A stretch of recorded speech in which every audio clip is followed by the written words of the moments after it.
We are the younger generation. We are the ones who are going to be affected, and therefore we demand justice. What do we want? Climate justice! When do we want it? Now! Everyone should mobilize for the 20th and the 20th of September, because this is a global issue which actually affects everyone. We are all in the same boat, so everyone should be concerned about this. I'm striking because if we don't fight for our future now, soon we won't have a future left to fight for. We stand with Greta and all those fighting for our future. We need you to be a part of it because we need every age involved. Young people have been leading here, but now it's the job of the rest of us to back them up. This shouldn't be the children's responsibility, because now the adults also need to help us. So we are calling for them to strike from their work, because we need everyone. There is nothing we can't do, and I mean, if not you should do it, then who else? And if not we should do it now, then when should we do it? Welcome, Greta Thunberg, and thank you. I know you hate it when politicians thank you, but for one thing I really want to thank you is that we know that the upcoming elections will be about climate change. Today another poll was released indicating that a big majority of European citizens, for them to go to the voting booth for the European elections, will be on the basis of climate change. And this is really partly because of all your great work and all the students and the Fridays for Future. And that is something that we have to thank you for, certainly coming from a Green Party where we've been fighting this issue for a long while and not always been as successful as you would have liked to see.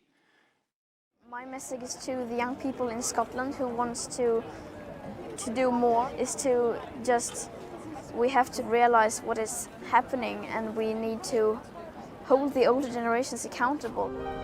We are on our way to Stockholm to meet with Greta Thunberg to present her with the Royal Scottish Geographical Society's Geddes Environmental Medal. As a nod to Greta's movement and to our own commitment to reducing our contribution to climate change, we're travelling to Sweden via land and sea. And in doing so, we're showing it's not only possible, but that it can be part of the fun of travelling. So there's 8 different parts of our journey. So far we've already got the train from Edinburgh to Newcastle. And we're now on a ferry, as you can see, and the ferry's from Newcastle to Amsterdam. From there we'll be getting several trains and buses to finally get to Stockholm on Friday morning and meet Greta. So I'm not a massive fan of flying myself, so trains are so much more flexible, more comfortable, you get your own space. I really think the travel could be part of the holiday. Like, it would be great fun to go on a holiday and get the ferry there, so I think this is the future. After all this travel, we finally made it to Stockholm and headed towards the Swedish Parliament to meet Greta.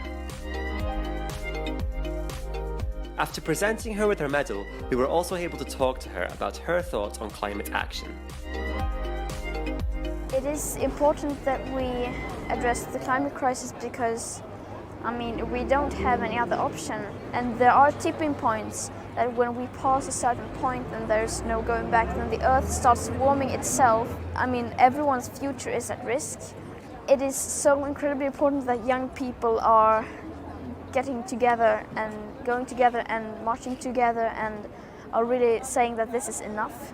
We are not going to accept this anymore. Because we are the future, young people are the future, we are the future voters, we are the future leaders. We see things from a new perspective. It's like the emperor's new clothes. It's only the child who dares to question everything. The people who inspire me the most are the children on school strike, but also all the other activists who are fighting for this cause, because we're all on the same team.